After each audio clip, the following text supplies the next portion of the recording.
que con esta pandemia nos está hablando y que hemos de entenderlo en términos de castigo, porque lo decía San Pablo, Romanos capítulo 1, versículo 18. Porque la ira de Dios es revelada desde el cielo contra toda impiedad e iniquidad de los hombres. La iniquidad, la impiedad, ira de Dios. Sí, podemos hablar de leyes naturales, pero también San Pablo nos habla de la ira de Dios, conectada con la impiedad y la iniquidad. Efesios capítulo 5, versículo 6. Nos dice el apóstol, que ninguno os engañe con palabras vacías, porque por estas cosas la ira de Dios viene sobre los hijos de la desobediencia. Que ninguno os engañe, porque por estas cosas la ira de Dios viene. Claro, frente a esto, lo de las leyes naturales, sí, ya sabía San Pablo que existían esas leyes naturales, yo no lo niego. Pero Dios nos dice, no, hijos míos, tenéis que ver un poco más. Lo mismo que la gloria de Dios se manifiesta a través del universo, de las estrellas, de las galaxias, de las selvas, la gloria de Dios. Y cómo a veces ayudando a una persona, aunque no llegue a ser un milagro, se ve la bondad de Dios que ayuda a alguien, aunque no llegue a ser un milagro directo, aunque lo haga a través de las leyes naturales, también la ira de Dios la podemos ver. También yo al comer digo, bendito sea Señor por estos alimentos que he recibido de tus manos generosas. Ya sé que he comprado yo esa comida en el supermercado, que la he pagado con mi dinero, sí, pero si Dios no me da ese dinero, no pone el supermercado, no me da salud para hacer eso, yo no estaría en ese momento disfrutando de esos alimentos. Lo mismo pasa con la pandemia. Que ninguno os engañe con palabras vacías, porque por estas cosas la ira de Dios viene sobre los hijos de la desobediencia. ¿Y cuáles son esas cosas? Porque por estas cosas, en el versículo anterior, había dicho San Pablo, estad seguros de esto, que ningún fornicador o persona impura o que es codiciosa, esto es un idólatra, tiene ninguna herencia en el reino de Cristo y de Dios. Y después añade la codicia. Dice que es una idolatría. No hemos visto en nuestra época a tantos hombres cuyo fin de su existencia, cuyo sentido de la vida es solo el dinero, el dinero, el dinero, el dinero, el dinero. O lograr una gran posición, una gran posición, una gran posición en su empresa, en la universidad, donde sea. No, eso es una idolatría. Él dice, y el que es codicioso, esto es un idólatra. Sí, hay codicias que llegan a ser una idolatría. Si la codicia llega a ser idolatría, dice, no tendrá ninguna herencia en el reino de Cristo. Ninguna herencia. Por estas cosas, dirá en el versículo después, viene la ira de Dios. Impureza sexual, codicia.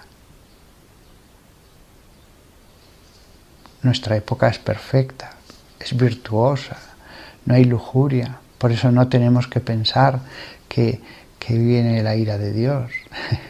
Lo digo como ironía, pero las Escrituras, la voz de Dios, la misma palabra de Dios nos dice, por estas cosas viene la ira de Dios. Y que no me vengan como tantos me han dicho estos días. No, es que eso era en el Antiguo Testamento. No, no, San Pablo, San Pablo, San Pablo. El Nuevo Testamento. El apóstol del Jesús que habló de la ira de Dios en los evangelios que iba a caer sobre Jerusalén y sobre el mundo. Hay una parte de los evangelios que se llama el pequeño Apocalipsis, en que Jesús advierte de esa ira de Dios. Y es curioso, siempre ha habido predicadores de, bueno, no hay que ser tan alarmistas. Y otro versículo que le diga este mensaje de Dios, por más que algunos predicadores se empeñen en decir sus palabras,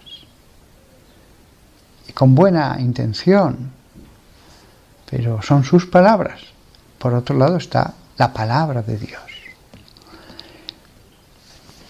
La palabra de Dios se ha probado inalterable. Los siglos pasan, la ciencia avanza, la economía, pero la palabra de Dios sigue y permanece. Que en el siglo XXI yo esté diciendo estas cosas demuestra que la palabra de Dios es indestructible. Aquí está. Si os fijáis, cambia mucho el modo de entender el mundo de aquellos que dicen, y que está muy extendido, bueno, en el fondo tampoco está tan mal el mundo, bueno, en el fondo ser pagano o creyente da lo mismo, Dios es amor, todo da lo mismo, ser creyente es mejor porque así tienes paz, dicen ellos, así vives en paz, pero bueno, tampoco pasa nada si no crees, y el mundo pues sí hay pecados, pero siempre ha habido pecado y da lo mismo todo. No, la ira de Dios muestra que no da lo mismo. Esta forma de entender el mundo cambia también el modo de entender la pasión de Cristo, porque desde esa forma de pensar, pues eso es verdad, se lo he escuchado ya a muchos, Jesús era una buena persona, sí, el Hijo de Dios, no tienen problema en reconocer eso, que enseñaba, y como tanta gente inocente y oprimida, pues murió. Es decir, una visión humana de la muerte de Cristo. Como si fuera un simple hombre, y le tocó, y esa visión humana, frente a la visión de la Sagrada Escritura, Romanos 4:25. Jesucristo fue entregado a la muerte por nuestras transgresiones. 1 Corintios 15:3. Por eso, lo que yo he recibido os lo he transmitido como algo de primera importancia, que Cristo murió por nuestros pecados, de acuerdo a las Escrituras. Murió por nuestros pecados. No dio la casualidad. No fue simplemente una historia de opresión frente a un inocente y bueno, murió y ya está. Es un sacrificio. Hebreos 9:28. Así también Cristo fue ofrecido una vez para llevar los pecados de muchos. He visto lecturas meramente históricas del último día de Cristo. Tantas películas en los años 80 mostraban eso, un Jesús humano. Y todo era humano. No era algo divino, no había un plan de Dios. Jesús dio la casualidad de que al final murió. No es verdad. Murió según las Escrituras, según lo predicho en las Escrituras, exactamente tal cual predijeron esas palabras santas de los profetas. Tenemos la visión de la fe. Dios nos habla. Hay pecado, hay ira de Dios y por lo tanto debemos buscar qué es lo que nos quiere decir para ir por el buen camino, para llegar a la bendición, al premio, a que Dios esté contento. Pero somos esta generación hijos de la desobediencia, lo decía San Pablo, hijos de la desobediencia. El mundo está mal, está enfermo, pero tú que me escuchas, sí, tú sí, como un polluelo vuélvete a Dios y di, Señor, mira, yo no puedo cambiar el mundo, pero mi corazón te lo entrego, cámbialo, envía tu gracia. Yo me voy a esforzar en seguir tu ley, en orar, en tener presencia de Dios. Que todos nosotros, de verdad, aprendamos de lo que está sucediendo. Y que tú que me escuchas, te encuentres con Jesús cada vez más profundamente hoy, ahora. Encuéntrate con Jesús, ciérrate con Él en la habitación, habla, pídele que te enseñe, pídele que te purifique. Él es el Cordero, el Cordero de Dios. Él nos puede limpiar, nos puede dar la salud al alma, y eso es lo que importa. Amén. En cualquier caso, yo no hablo para convertir a la sociedad, no. La sociedad ya está condenada, la sociedad ya ha tomado su decisión, una dirección muy clara. Y las copas de la ira se irán derramando, todas ellas. Sean unas copas de la ira finales, las apocalípticas, o sean copas de la ira como tantas veces se han arrojado sobre los pueblos a lo largo de la historia, desde antes de Cristo y después de Cristo, porque Dios es un Padre. Dios habla, porque tiene hijos.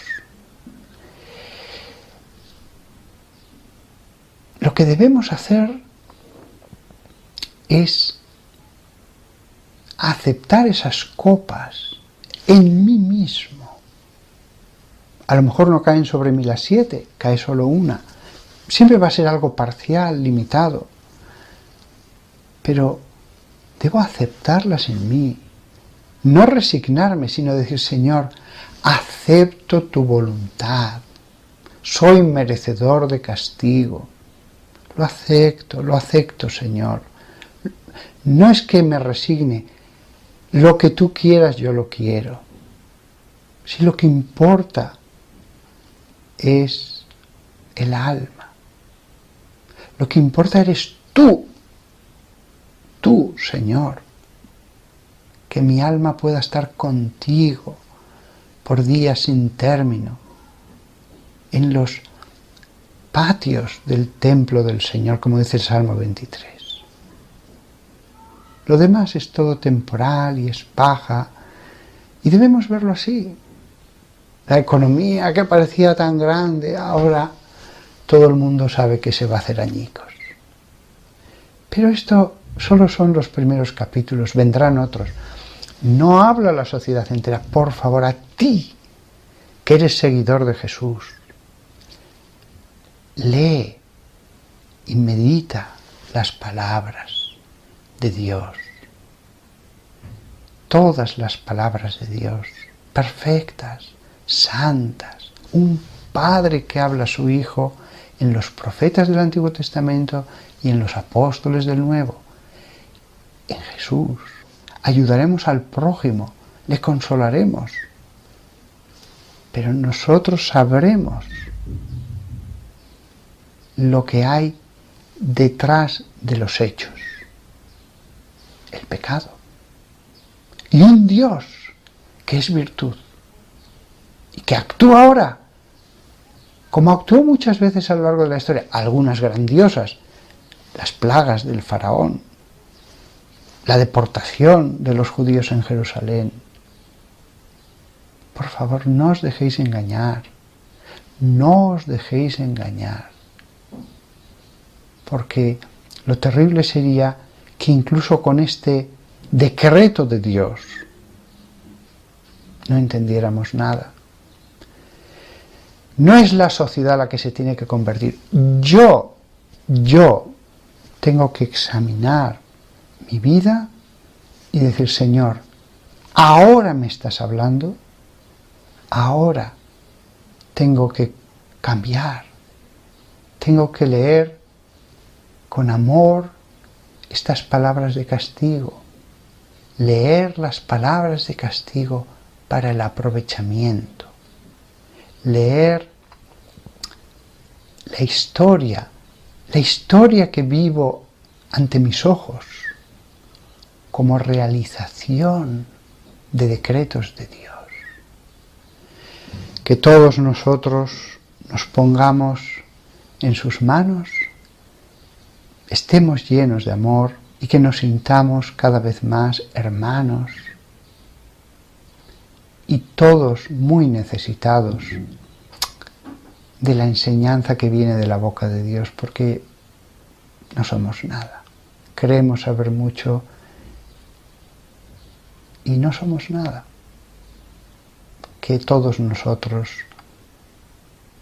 caminemos hacia el Señor con más fe.